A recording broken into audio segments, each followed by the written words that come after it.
បញ្ហាព័ត៌មានច្រើនពេកបញ្ហាមួយដែលគេតែងតែជួបប្រទះនៅកំឡុងពេលនៃការថ្លែងសង្កត់កថានោះគឺការផ្ដល់នៅព័ត៌មានច្រើនពេកនេះគឺជាវិបត្តិមួយដែលបានកើតឡើងនៅខណៈដែលអ្នកនិយាយបានអនុវត្តយ៉ាងខ្ជាប់ខ្ជួនពេកនៅគោលការណ៍អ្នកគួរតែនិយាយអ្វីដែលអ្នកចេះដោយដែលយើងបង្ហាញម្ដងរួចទៅហើយកាលពីជំពូកទី1ជាទូទៅនៅពេលដែលអ្នកបានដឹងច្បាស់អំពីប្រធានបទរបស់អ្នកនោះអ្នកប្រកាសចង់បង្ហាញគ្រប់រឿងទាំងអស់ទៅឲ្យទស្សនិកជនបានដឹងស្របពេលដែលអ្នកមានរយៈត្រឹមតែ20នាទីតែប៉ុណ្ណោះសម្រាប់ធ្វើបទបង្ហាញ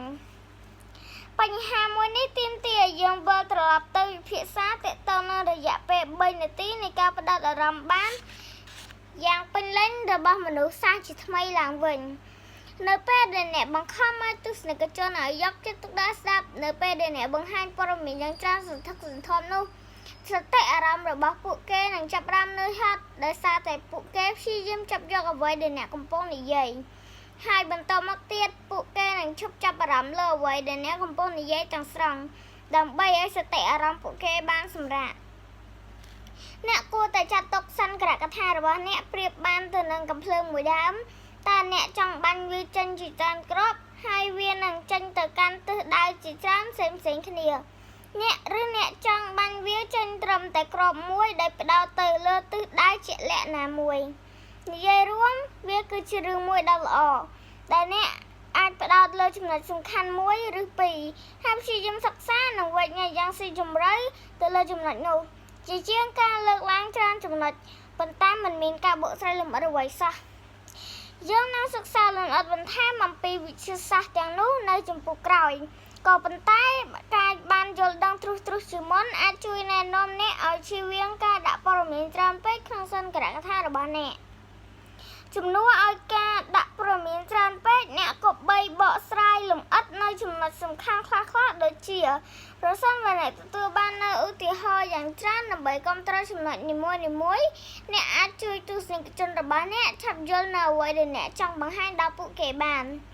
វិធីសាស្ត្រមួយនេះអាចជួយទាញការចាប់អារម្មណ៍របស់ទស្សនិកជនឲ្យផ្ដោតមកលើអ្នកដោយអនុញ្ញាតឲ្យពួកគេស្រមើស្រមៃអំពីឧទាហរណ៍នានាហើយវាក៏នឹងជួយរារាំងអ្នកពីការដាក់បញ្ចូលនៅព័ត៌មានយ៉ាងច្រើនលើសលប់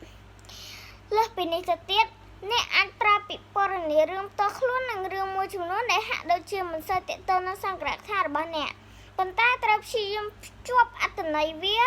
ឲ្យចូលទៅក្នុងចំណុចសំខាន់នៃសង្កត់ថាក៏បានដែរដែលនេះគឺជាវិធីសាស្ត្រដ៏មានប្រសិទ្ធភាពក្នុងការញ៉ាំងបរិយាកាសឲ្យសប្បាយរីករាយនៅពេលកំឡុងពេលនៃការថ្លែងសង្កត់ថារបស់អ្នកអាចលើកយករឿងរ៉ាវដ៏គួរអស់សំណើចដែលបានកើតឡើងកាលពីអ្នកនៅក្មេងហើយពន្យល់អំពីទំនាក់ទំនងរបស់វាទៅនឹងចំណុចសំខាន់នៃសង្កត់ថាដែលអ្នកត្រៀមនឹងបង្ហាញទៅដល់ទស្សនិកជនទាំងមូលសូមកុំភ្លេចមើលឧបករណ៍ជំនួយផ្សេងៗដូចជាកម្មវិធីរចនាផ្ទាំងបទបង្ហាញតារាងឬបូដាជាដើមអ្នកអាចទាក់ទាញការចាប់អារម្មណ៍ពីទស្សនិកជនរបស់អ្នកបានដោយសារតែរបស់ទាំងនោះមានលក្ខណៈគួរឲ្យចាប់អារម្មណ៍ដែលទស្សនិកជនអាចមើលនិងស្ដាប់ការនិយាយរបស់អ្នកក្នុងពេលដំណើរគ្នាមិនត្រឹមតែប៉ុណ្ណោះការលើកកាន់ឧបករណ៍ឬក្រដាសដែលទាក់ទងនឹងចំណុចដែលអ្នកនិយាយ